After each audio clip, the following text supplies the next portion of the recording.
Assalamualaikum warahmatullahi wabarakatuh. Apa kabar teman-teman semua? Semoga dalam keadaan sehat walafiat dimanapun teman-teman berada. Oke, di kesempatan kali ini saya akan menjelaskan kembali tentang graf, gitu ya. Jadi ini lanjutan dari sebelumnya, gitu ya. Jadi graf itu memiliki beberapa jenis, gitu ya. Jika dilihat dari bentuk sisinya, gitu ya, graf dibagi menjadi dua macam, yaitu graf berarah dan juga graf tidak berarah.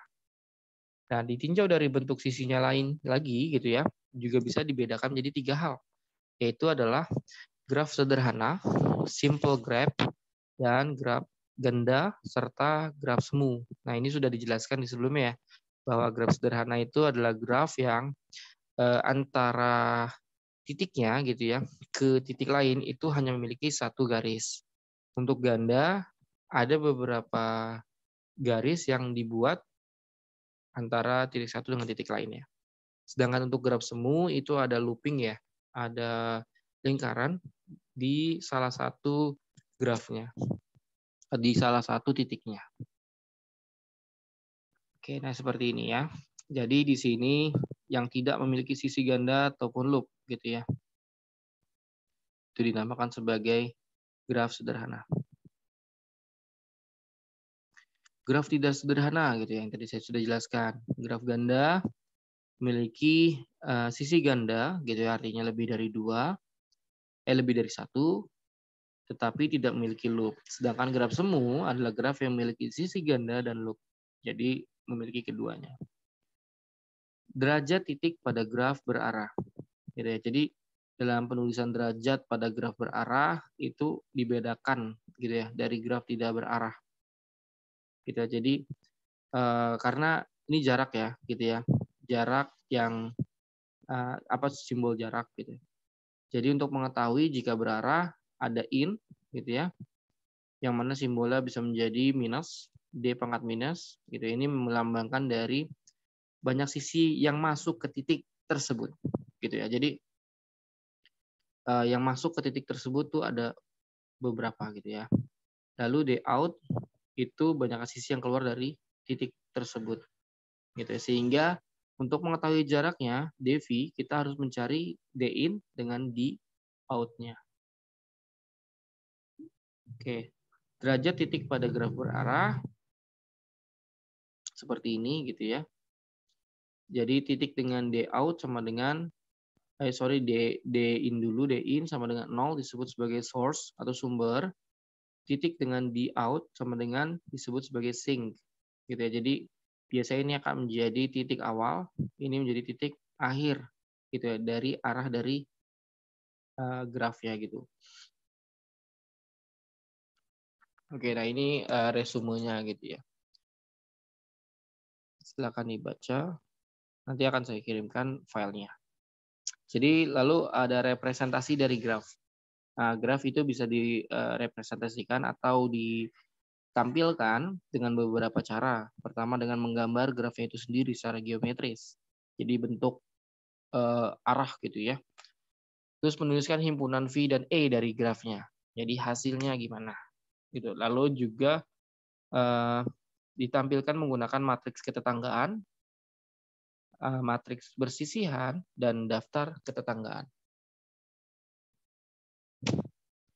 Matriks ketetanggaan itu adalah matriks yang dibuat berdasarkan hasil gambar graf yang telah dibuat, yang dilihat dari setiap titiknya, gitu ya. Jadi di sini tiap baris dan tiap kolom mewakili titik pada graf, yang mana nilainya itu adalah 1 dan 0. Itu umumnya 1 dan 0, tapi nanti bisa 2, bisa 3 sesuai dengan eh, bukan arah ya, berdasarkan garis yang berasal atau berasal atau tujuan ke titik tersebut. Seperti itu. Nah, contohnya seperti ini. Misalkan sini ada suatu graf gitu ya, yang mana V-nya atau titiknya itu V sampai Z, sedangkan garisnya itu dari A sampai G. Nah, dalam matriks ketetanggaan kita melihat dari V-nya gitu ya. V-nya 5 gitu ya, sehingga hasil matriks gitu ya atau ordo matriks yang dihasilkan adalah 5 kali 5. Seperti ini. Modelnya seperti ini ya. Jadi 5 kali 5. Lalu setelah ini diapain? Kita lihat gitu ya, interaksi antara baris dan kolomnya. Nah, misalkan V dengan V, gitu ya, V dengan V, kita lihat di grafnya.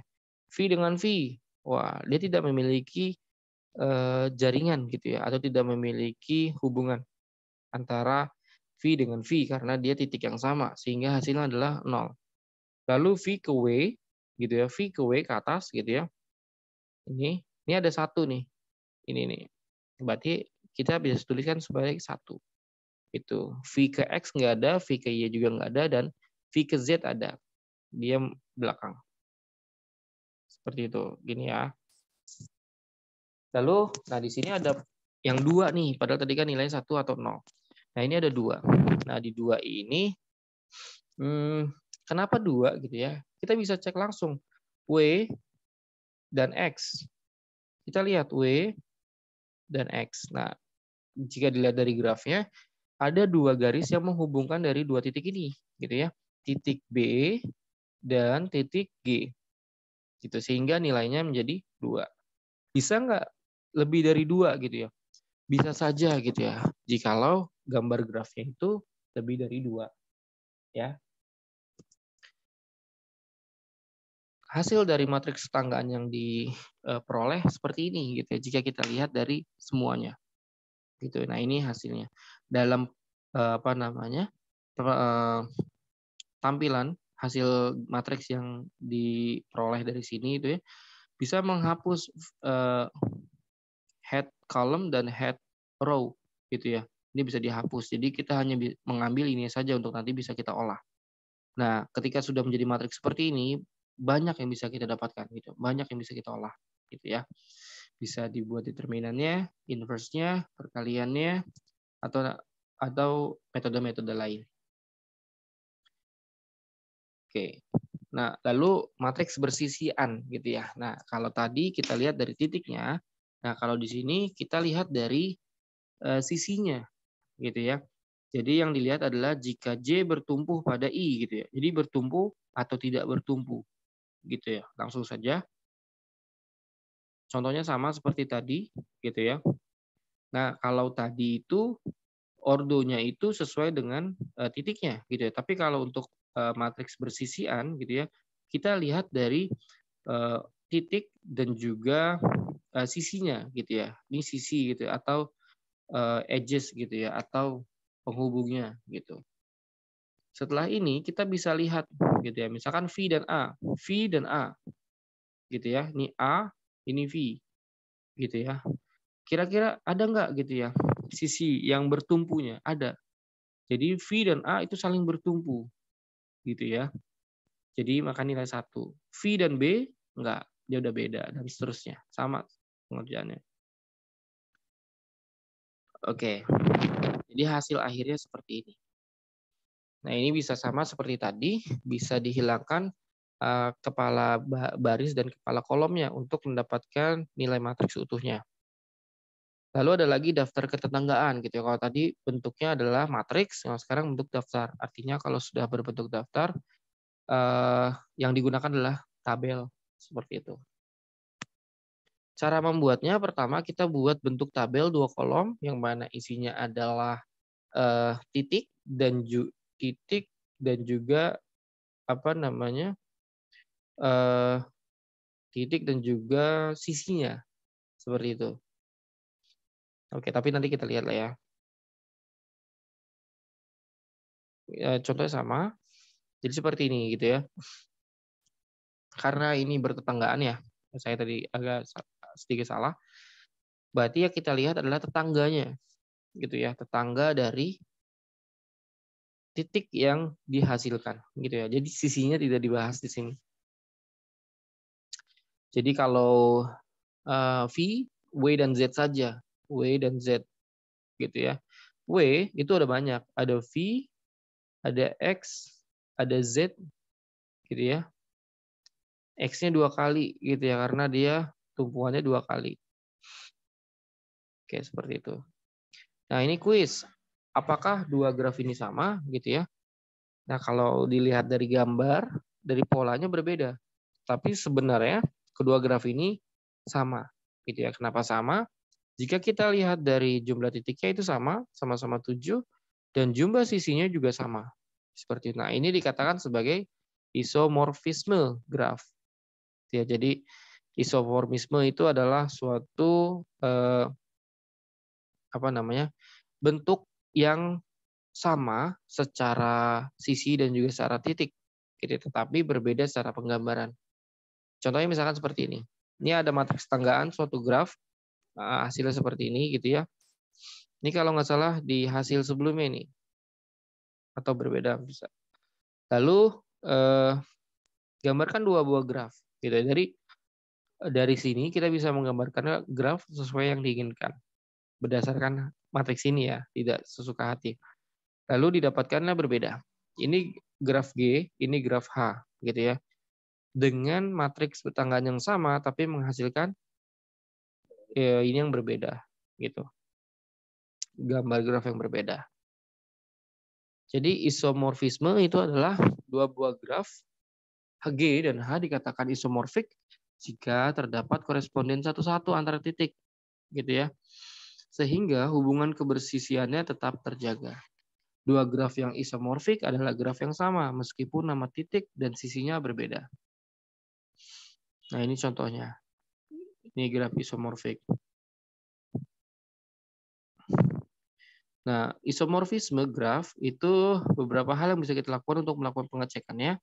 Pertama, mempunyai banyak titik yang sama, mempunyai banyak sisi yang sama, mempunyai titik derajat tertentu yang sama, dan memiliki koresponden satu-satu untuk mengawetkan atau menyesuaikan dari kebersisiannya. Jika salah satu syarat tidak terpenuhi, maka kedua graf tersebut tidak isomorfik. Gitu. Nah, selanjutnya adalah graf reguler. Sebuah graf disebut K reguler jika derajat setiap titiknya sama, yaitu sebesar K. Graf reguler disebut juga sebagai graf teratur. Gitu. Jadi misalkan graf dua reguler. Itu berarti artinya setiap titik itu menghasilkan dua garis. Gitu, atau dihubungkan terhadap dua garis. Jadi dalam kasus ini A memiliki dua garis, yaitu garis yang ke C dan garis yang ke B. Seperti itu. C juga sama, B juga sama. Sehingga ini garis yang teratur yang memiliki dua derajat. Lalu bagaimana dengan 3 derajat gitu ya? Nah, 3 derajat itu ya seperti ini gitu ya. Jadi masing-masingnya memberikan 3 derajat, 3 sisi dari setiap titik. Seperti itu. Graf reguler, untuk setiap graf K reguler dengan N buah titik, banyaknya sisi pada graf disebut adalah E, gitu ya, sama dengan N kali K dibagi 2. Nah, kalau graf bipatrik itu adalah suatu graf yang himpunan titiknya dapat dipartisi atau dibagi menjadi 2 buah subhimpunan atau subgraf, yang mana X dan Y. Yang maksudnya adalah ini. Jadi ini bisa kita bagikan satu bagian, ini menjadi satu bagian yang lain. Ini bisa disimbolkan sebagai X, ini bisa disimbolkan sebagai Y. Ini subgraf gitu ya. H disebut sebagai subgraf dari G jika VH adalah anggota dari VG. EH adalah anggota dari EG. Dan seterusnya gitu ya. Ini komplemen graf gitu ya. G aksen disebut komplemen dari graf G jika VG komplemen sama dengan VG. G komplemen adalah gabungan dari G yang sama dengan 0. Gitu ya. Nah, beberapa terapan dari graf itu banyak sekali ya. Mungkin kalau di komputer itu ini ya, rangkaian jaringan komputer gitu ya, atau networking. Terus untuk kita melihat jalur tercepat, struktur atom gitu ya. Jadi atom itu kan ada rangkaiannya, ada ikatannya dan sebagainya. Seperti itu ya. Jadi semoga bermanfaat, dipahami. Jika ada yang kurang paham bisa didiskusikan ke temannya ataupun ke saya. Gitu. Jadi untuk materi graf sudah rampung gitu ya. Insya Allah dilanjutkan dengan tugas kelompok seperti itu. Saya tutup. Assalamualaikum warahmatullahi wabarakatuh.